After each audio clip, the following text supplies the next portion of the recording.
In a packed federal courtroom, a woman in a wheelchair sits motionless as the judge stares at her silver star pin with unconcealed contempt. "Remove it," he demands, voice dripping with disdain. The spectators shift uncomfortably as she complies, placing her medal on the stand. The judge smirks, satisfied with her public humiliation. But what happens next will silence every person in that room. No one knew who she really was until that moment. No. One expected the document that would end his career in seconds.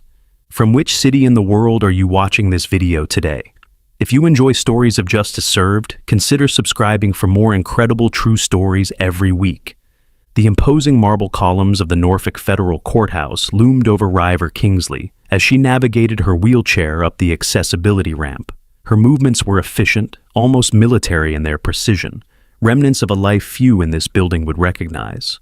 The morning air carried a hint of salt from the nearby harbor, a familiar scent that momentarily transported River back to different shores, different missions. She pushed the memories aside, focusing instead on the manila folder resting in her lap. Inside were her carefully prepared notes on the faulty tactical vests that had failed to stop rounds they were rated to withstand.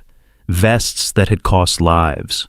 The Meridian Defense Contractor's case had drawn significant attention.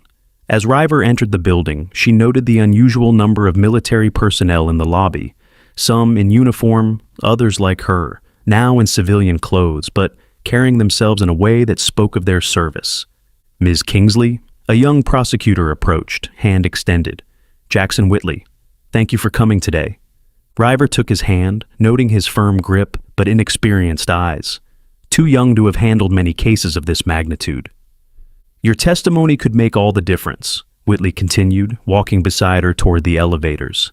"Meridian has the best defense money can buy, and Judge Blackwood has a reputation for being, well, defense-friendly in military contract cases." "I'm familiar with his record," River replied evenly.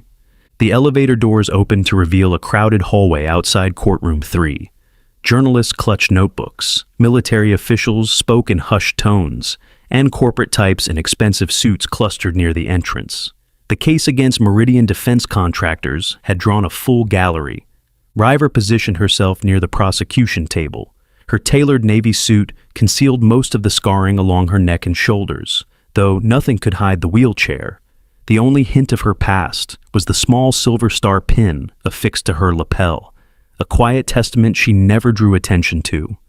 "All rise for the Honorable Judge Ellery Blackwood," the bailiff announced. The courtroom stood in unison, all except River, who physically couldn't. Judge Blackwood's entrance was commanding, his silver hair and patrician features projecting authority. His ice-blue eyes swept the room before settling momentarily on River's seated form. Something flickered across his face. Recognition? Disdain? It vanished before she could identify it. Blackwood took his seat, adjusting his robes with practiced dignity. "Be seated." The preliminary proceedings moved quickly, charges read, opening statements delivered. Meridian's lead counsel, Thaddeus Merrick, cut an imposing figure, tall, with a shock of white hair, and the confident demeanor of a man accustomed to winning. His opening statement characterized the case as a witch hunt against an American company that has proudly served our military for decades. When Prosecutor Whitley called River to the stand, she felt the courtroom's attention shift. The bailiff approached to assist, but she waved him off politely, navigating her chair to the witness stand with practiced ease. "State your name and occupation for the record," the court clerk instructed. "River Kingsley, security consultant specializing in military equipment assessment." Merrick stood immediately. "Your Honor, we'd like to challenge the witness's qualifications." Judge Blackwood nodded. "Proceed." What followed was a methodical dismantling of her credibility. Every time the prosecution attempted to establish River's expertise, Merrick objected and Blackwood sustained. "Ms. Kingsley," Merrick continued, his voice dripping with condescension, "exactly what makes you qualified to evaluate equipment used by our elite Special Forces operators?" "I have first-hand experience with the equipment in question," River answered evenly. "First-hand? As what? A factory inspector?" Chuckles rippled through the defense table. River remained composed. In operational environments, Judge Blackwood interrupted, leaning forward. Ms. Kingsley, you speak as though you have military authority, yet you appear before my court as a civilian consultant. The prosecutor objected to the characterization, but Blackwood waved him down with an irritated flick of his wrist. Your Honor, Whitley attempted. Ms. Kingsley's full credentials are limited by classification, River interjected smoothly. I'm authorized to discuss the equipment performance, not my full background. Blackwood's eyes narrowed. This court doesn't operate on secrecy, Ms. Kingsley. The defense has the right to question your expertise if you're presenting yourself as an authority. Merrick seized the opening. Indeed, Your Honor, if the witness cannot verify her qualifications, her opinions on military equipment are merely speculative. As the questioning continued, River noticed a distinguished older man entering the gallery, Admiral Wesley Hargrove, Naval Special Warfare Command. Their eyes met briefly. He gave an almost imperceptible nod. His presence wasn't coincidental, but River maintained her focus on the increasingly hostile cross-examination. Let's be specific, Ms. Kingsley, Merrick pressed. Have you ever personally used the 15-7 tactical vest in combat conditions? Yes. And you claim it failed to meet specifications? It doesn't claim to stop armor-piercing rounds, but it should have stopped the standard ammunition that killed 3 service members in the incident I'm referring to. And which incident is that? River hesitated, glancing at Whitley, who looked equally uncertain about classification boundaries. Blackwood's attention suddenly fixed on River's lapel. Counsel, approach. The attorneys moved to the bench for a sidebar. Though they spoke in hushed tones, River could read Blackwood's body language, rigid, disapproving. After a brief exchange, they returned to their positions, and Blackwood addressed River directly, his voice carrying through the now hushed courtroom. Ms. Kingsley, are you aware that impersonating a decorated veteran is a federal offense? The courtroom fell silent. Every eye turned to River, whose expression remained impassive despite the public accusation. I am not impersonating anyone, Your Honor, she replied evenly. Then explain the medal you're wearing. Blackwood's tone carried unmistakable skepticism. It was awarded to me, sir. Laughter erupted from the defense table. Even Blackwood's mouth curled into a smirk. I've presided over cases involving Navy SEALs, Ms. Kingsley, he said, emphasizing her name with thinly veiled mockery. I know their caliber. I know what it takes to earn a Silver Star. I suggest you remove that pin before I hold you in contempt. The prosecutor rose quickly. Your Honor, this is inappropriate. Sit down, counselor. Blackwood's voice cut like steel. This court will not be a stage for stolen valor. The whispers around the courtroom grew louder. Some spectators looked away uncomfortably, while others openly stared at the spectacle unfolding. With deliberate calmness that belied the humiliation, River unpinned the Silver Star and placed it on the witness stand. The small clink of metal against wood seemed to echo in the tense silence. Blackwood nodded with smug satisfaction. Now, given your obvious limitations, let's discuss your actual qualifications. The questioning deteriorated further, with Merrick now emboldened to openly question how someone in her condition could possibly evaluate equipment meant for our nation's finest warriors. Each time River attempted to answer, Blackwood would find reason to curtail her response. In the gallery, Admiral Hargrove's expression darkened with each passing minute. He made a discreet phone call, speaking in hushed tones, before retrieving a sealed folder from his briefcase. Ms. Kingsley, Merrick continued, isn't it true that your consulting firm was paid substantial fees by competitors of Meridian Defense? No, that's not accurate, River replied. Then how do you explain... Your Honor, a commanding voice interrupted from the gallery. Admiral Hargrove stood, approaching the center aisle. Permission to approach as an officer of the United States Navy. Blackwood, startled by the interruption, hesitated before nodding curtly. Approach. Admiral Hargrove walked forward, his decorated uniform drawing every eye in the courtroom. He presented his credentials to the bailiff, who handed them to Blackwood along with the sealed folder. This witness has been appearing under a limited disclosure agreement, Hargrove stated firmly. I'm authorized to release her full service record due to this unusual line of questioning. Blackwood's face registered surprise, then something close to apprehension. He accepted the folder with visible reluctance, breaking the classified seal with fingers that seemed less steady than before. As the judge began to read, River noticed a subtle shift in his complexion, from confident pink to an ashen gray. His eyes moved rapidly over the document, widening slightly with each page he turned. Hargrove stood at parade rest, waiting. The courtroom remained absolutely still, collective breath held, as they watched Judge Blackwood's transformation from imperious to increasingly disturbed.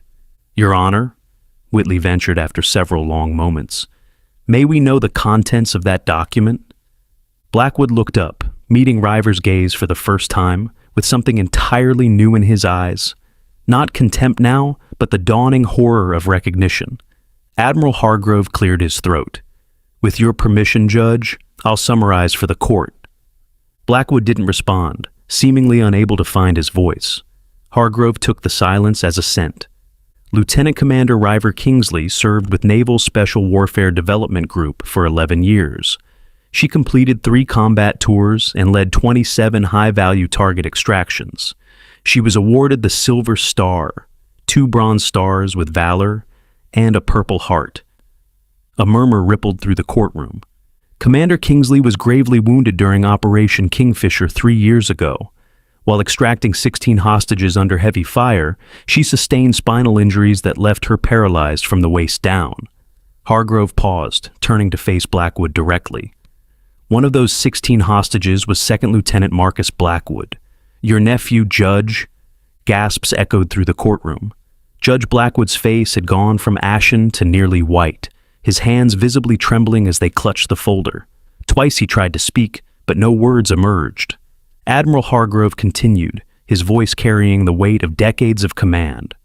"Lieutenant Commander Kingsley led the extraction team that rescued your nephew and 15 others from an insurgent stronghold after their unit was ambushed. She personally covered their retreat despite sustaining multiple gunshot wounds." The courtroom had transformed. Where moments before there had been mockery and skepticism, now there was stunned silence. River remained composed, her face betraying no emotion, though her eyes never left Blackwood's. "Order!" the judge finally managed, his voice barely above a whisper. He cleared his throat and tried again. "Order in the court." But Hargrove wasn't finished. He produced a second document from inside the folder. This was declassified 30 minutes ago by direct authorization of the Secretary of the Navy. He handed it to the court clerk, who made copies for both legal teams. Communication records between Judge Ellery Blackwood and Meridian Defense executives, dating back 18 months.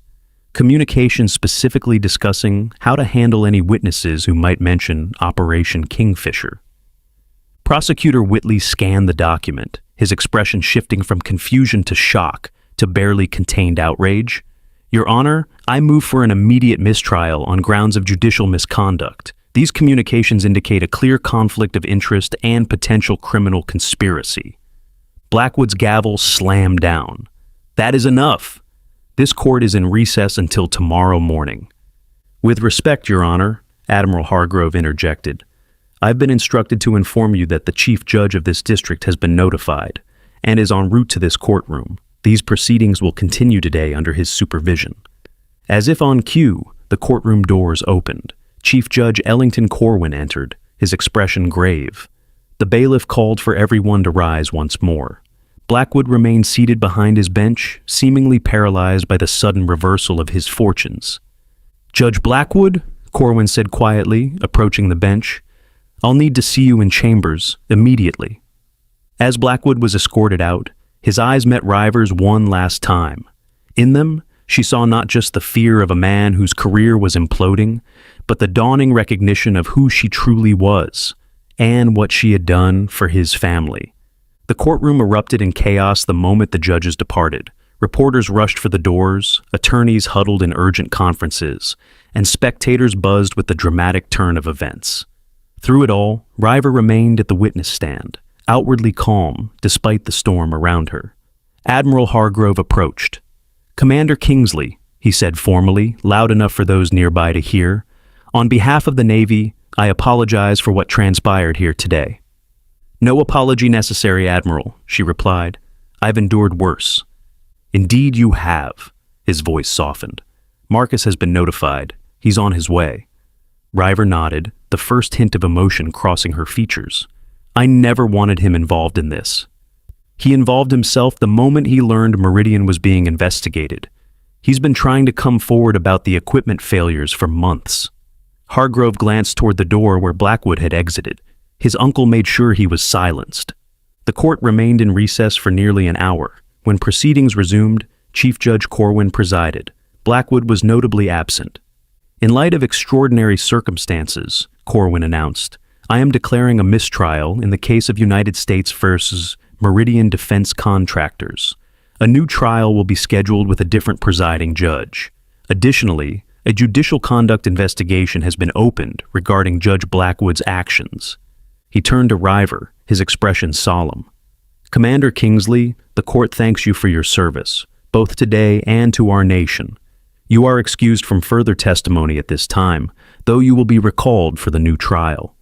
River retrieved her silver star from where it still lay on the witness stand, pinning it back to her lapel with steady hands.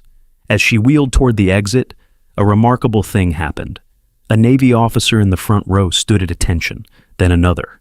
Within moments, every service member in the courtroom was standing, rendering a silent salute. In the hallway outside, reporters swarmed, shouting questions. River navigated through them without comment, heading for the private conference room, where Whitley had suggested they regroup. She had nearly reached it when a familiar voice called her name. Commander Kingsley! She turned to see Marcus Blackwood pushing through the crowd, his face flushed with emotion. Unlike his uncle, the younger Blackwood had kind eyes, though they now brimmed with shame and gratitude in equal measure. Marcus, she acknowledged quietly, can we talk? Privately? Whitley appeared at her side, protective. Commander, you're not obligated to speak with anyone at this time. It's all right, she assured him. Lieutenant Blackwood and I have history. In the privacy of the conference room, Marcus paced while River waited patiently. He'd filled out since she'd last seen him, no longer the frightened young officer she'd pulled from that compound. I had no idea my uncle was involved with Meridian, he finally said, voice raw. When I started asking questions about the vests, about why they failed, he told me he'd handle it, that the military needed discretion, not scandal. And you believed him? He's my uncle. He raised me after my parents died. Marcus ran a hand through his hair. When I found out there was a lawsuit, that you were testifying, I tried to come forward too. Suddenly I was transferred to a base in Alaska. Every request I made to speak with investigators was blocked. River studied him. You were young, inexperienced. Meridian convinced your unit to requisition those vests despite them not meeting combat specifications. It wasn't entirely your fault.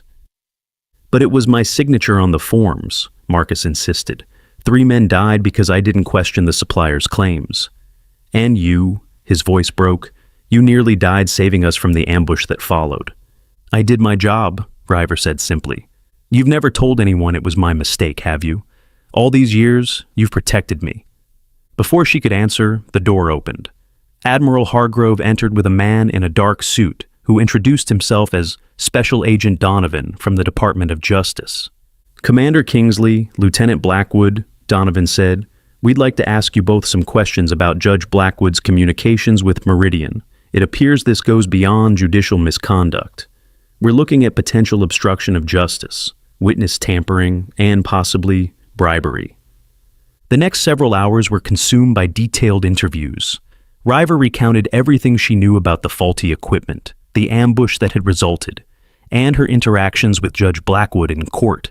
Marcus, visibly shaken but resolute, detailed his uncle's efforts to prevent him from coming forward. By evening, the courthouse had largely emptied, though a few persistent reporters remained in the lobby. River declined Whitley's offer of a ride, preferring to make her own way home. As she exited the building, she found Marcus waiting by the accessibility ramp. I'm testifying at the new trial, he said without preamble. Full disclosure about the requisition process, the pressure from Meridian, all of it. That could impact your career. I don't care. It's the right thing to do. He hesitated. After what you sacrificed, it's the least I can do. River studied him, seeing not the mistake he'd made, but the man he'd become because of it. Sometimes our worst decisions lead to our best growth, she said finally. Don't waste the opportunity." As Marcus walked away, Admiral Hargrove approached, carrying a small box. "Commander, a moment." He fell into step beside her wheelchair as she moved toward the parking area. "The Secretary wanted you to have this," he said, opening the box to reveal a Navy and Marine Corps medal. "It should have been awarded years ago, but certain influences prevented it." "Blackwood," River surmised. "Among others, Meridian has powerful friends." Hargrove's expression hardened. "Had powerful friends. Things are changing rapidly since this morning." River accepted the medal with a nod of thanks. "What happens to Blackwood now?" "He's already submitted his resignation. The criminal investigation will continue, but regardless of the outcome, his judicial career is over." Hargrove looked at her thoughtfully. "You could have exposed him at any time over the past 3 years. Why didn't you?" "It wasn't about him," River replied. "It was about making sure those vests never failed another operator. That was always the mission." Hargrove nodded, understanding. "The mission continues then. The new trial is scheduled for next month. Think you're up for another round?" "Always, Admiral." For the first time that day, River smiled. "I still have work to do." Later that night, alone in her apartment overlooking the Chesapeake Bay, River placed the newly awarded medal beside her silver star on the small memorial shelf she maintained. Among the medals and photographs was a folded flag and the service portrait of Commander Ashton Kavanaugh, her team leader who had died covering their evacuation in that compound, ensuring that she and the hostages made it out alive. "Progress today, Ash," she whispered to the photograph. "Slow, but forward." Her phone rang, Whitley calling with updates. The prosecutor informed her that following Judge Blackwood's resignation, 3 more Meridian executives had been indicted. The evidence trail was expanding rapidly, revealing a pattern of cutting corners on military equipment that spanned nearly a decade. "Your testimony broke it open," Whitley said. "We've had whistleblowers coming forward all day, people who were afraid to speak before." "Good," River replied. "Keep me updated." After ending the call, she wheeled to the window, looking out at the darkening water. The naval base lights glimmered in the distance, a world she had once belonged to completely, and in many ways still did. Her body had changed, but her mission remained the same, to protect those who served. Tomorrow would bring more statements, more investigations, more battles in conference rooms instead of combat zones. But tonight, for the first time in 3 years, she felt the weight of unfinished business beginning to lift.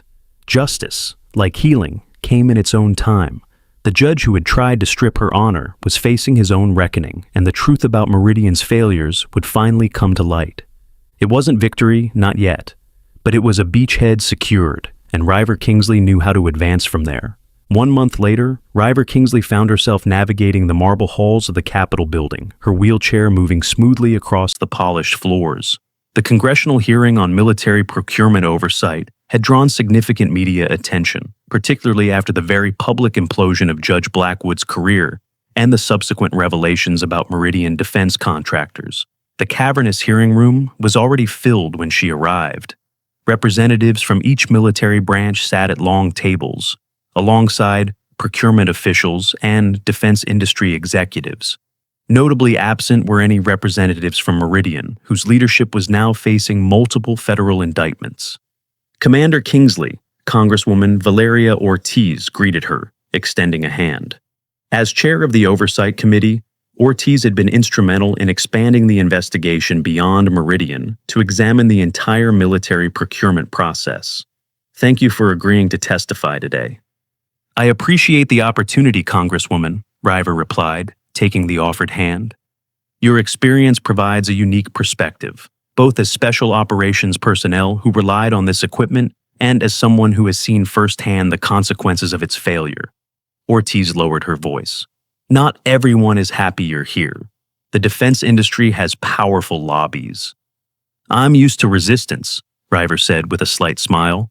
When the hearing commenced, River found herself the center of attention once more, though under vastly different circumstances than in Blackwood's courtroom. Here, her full service record was acknowledged, her expertise unquestioned. She presented detailed testimony on the equipment failures that had endangered missions and cost lives.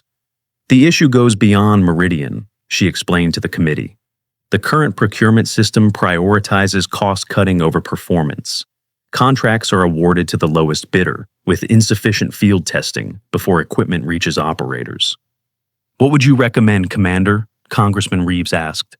Mandatory extended field testing by actual combat units before full deployment. Simplified reporting systems for equipment failures that don't get buried in bureaucracy. And most importantly, criminal liability for executives who knowingly provide substandard equipment to service members. The last recommendation caused a stir among the industry representatives present, but River continued calmly. When a CEO makes a decision that saves money but costs lives, that should be treated as seriously as any other form of negligent homicide. During a brief recess, River found herself approached by Marcus Blackwood, now in his service uniform with captain's bars, a recent promotion following his own testimony against Meridian. Commander, he greeted her formally, aware of the eyes watching them. Your testimony was compelling. As was yours last week, Captain, she acknowledged. How are things at the Pentagon? Different, he admitted. Some see me as a whistleblower, others as someone who helped bring down my own uncle. But the Procurement Reform Task Force is making real progress.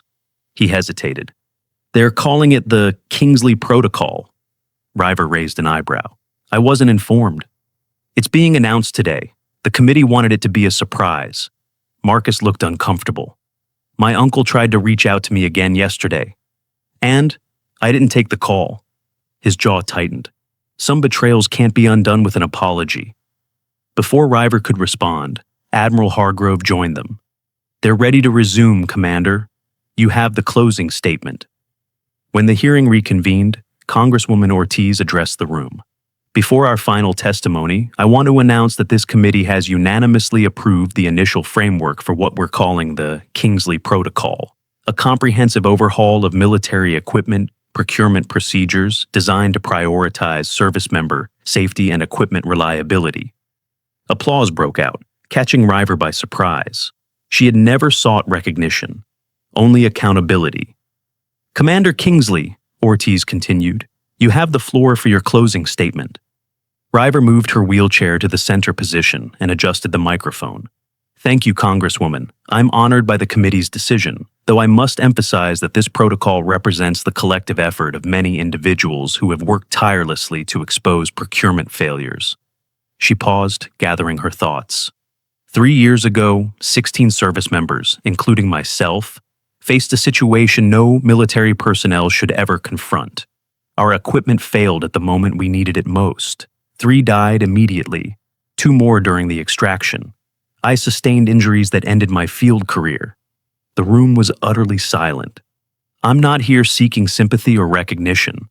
I'm here because those who died deserve accountability, and those who serve today deserve better protection. The Kingsley Protocol isn't about me. It's about ensuring that when we send our people into harm's way, we've done everything possible to bring them home safely. When she finished speaking, the committee members rose in a standing ovation that spread throughout the room. Even industry representatives who had seemed hostile earlier joined reluctantly. Outside the Capitol, reporters waited with cameras and microphones. River answered their questions with the same composure she'd maintained throughout the hearing, deflecting personal praise and focusing on the procurement reforms. Commander Kingsley, called a reporter from the back, is it true that Judge Blackwood has been indicted on federal corruption charges? I have no information beyond what's been publicly reported, she replied evenly. Do you feel vindicated after how he treated you in court? River paused. This was never about personal vindication. It was about correcting a system that was failing our service members. I hope today's hearing marks a significant step toward that goal. As the press conference concluded, River noticed a woman standing apart from the reporters, watching intently. She recognized Elaine Blackwood, the judge's wife, though they'd never formally met. The woman approached as the crowd dispersed. Commander Kingsley, she said quietly, I wanted to thank you. River's surprise must have shown on her face. Not for what happened to my husband, Mrs. Blackwood clarified. That was his own doing, but for saving Marcus. We never knew the full story of what happened that day. Ellery kept so much from me. Your nephew is a good man, River said. He made a mistake, but he's working to make it right. Unlike his uncle, Mrs. Blackwood's expression hardened. Ellery was always more concerned with appearances than truth. Even now, he refuses to accept responsibility. She straightened her shoulders. I filed for divorce yesterday. I thought you should know. River wasn't sure how to respond to this unexpected confidence. I'm sorry for what your family is going through, she finally said. Don't be. Sometimes structures need to collapse before they can be rebuilt properly. Mrs. Blackwood offered a sad smile. Perhaps that's true of procurement systems and families alike. After the woman departed, Admiral Hargrove approached. Ready to go? There's a reception at the Pentagon. One stop first, if you don't mind, River replied. 20 minutes later, their car pulled up to Arlington National Cemetery. Hargrove waited respectfully as River navigated her wheelchair along the pathways to Section 60, where many of the fallen from recent conflicts were laid to rest. She stopped before a white marble headstone that read, Commander Ashton Kavanaugh, United States Navy, Silver Star, Purple Heart Operation, Kingfisher. Hello, Ash, she said softly. We made some progress today. She placed a small replica of her silver star against the headstone. This belongs to you as much as me. You made sure we got out that day. I made sure they fixed the problem. The spring breeze rustled through the cherry trees, their blossoms drifting across the immaculate grounds. River sat in silence for several minutes, remembering her mentor and friend.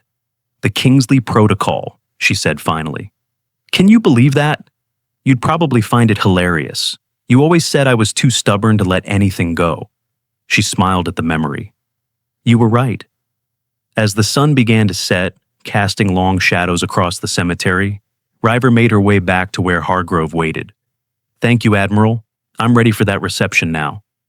The Pentagon was illuminated against the darkening sky as they approached. Inside, the reception was already underway, attended by military officials, legislators, and defense industry representatives who had supported the reforms. River entered to spontaneous applause, which she acknowledged with a nod before moving through the crowd to speak with key supporters. Near the end of the evening, Secretary of Defense Caldwell called for attention. Today marks a significant shift in how our military approaches equipment procurement. The Kingsley Protocol will save lives and improve operational effectiveness. He raised his glass. To Commander Kingsley, whose persistence made this possible, and to those whose sacrifices demanded these changes. Later, as the reception wound down, Marcus approached River one last time. I've been assigned to the implementation team for the protocol, he said. We'll be working with each branch to establish the new testing procedures. Good, River nodded. Keep it rigorous. Lives depend on it. I know. His expression grew serious. I wanted you to hear this from me first. I've submitted a formal statement to the prosecutors handling my uncle's case. Everything I know about his arrangement with Meridian, the pressure he put on me to stay quiet, all of it. That couldn't have been easy, River observed. Easier than living with more silence. Marcus straightened. You taught me that accountability isn't just about accepting blame. It's about creating change so the same mistakes don't happen again. You're learning, she acknowledged with a small smile. As River left the Pentagon that night, she felt a sense of completion that had eluded her since the day of the ambush. The system that had failed her team was being reformed. Those responsible were facing consequences. And perhaps most importantly, those still serving would be better protected. Her phone chimed with a message from Whitley, the prosecutor. Blackwood plea deal rejected. Trial proceeds next month. Will you testify? Without hesitation, she typed back, Of course. The battle wasn't over. Perhaps it never would be entirely, but significant ground had been gained, territory secured. As she looked up at the stars emerging in the night sky, River thought of Ashton and the others who hadn't made it home. Mission progressing, she whispered. We're not done yet. The next morning, River woke to news headlines announcing the formal adoption of the Kingsley Protocol and expanded investigations into 3 more defense contractors. What had begun as one woman's testimony against a corrupt judge and a negligent company had grown into a movement for accountability throughout the military procurement system. As she prepared for another day of interviews and planning meetings, River glanced at the shadow box on her wall containing her silver star and the newly awarded Navy and Marine Corps medal. Beside them hung a photograph of her team before the fateful mission, all of them standing, whole, unaware of what lay ahead. She touched the image of Ashton Kavanaugh, her mentor who had given his life covering their retreat. "We did it, Ash," she said quietly. "We made it count." Outside her window, an American flag snapped in the morning breeze. From wounded warrior to systems reformer, River Kingsley had found a new way to serve. The battlefield had changed, but the mission remained the same: protect those who answer the call to defend their country by any means necessary, and ensure that those in power who failed them were held to account, no matter how high their position or how untouchable they believed themselves to be.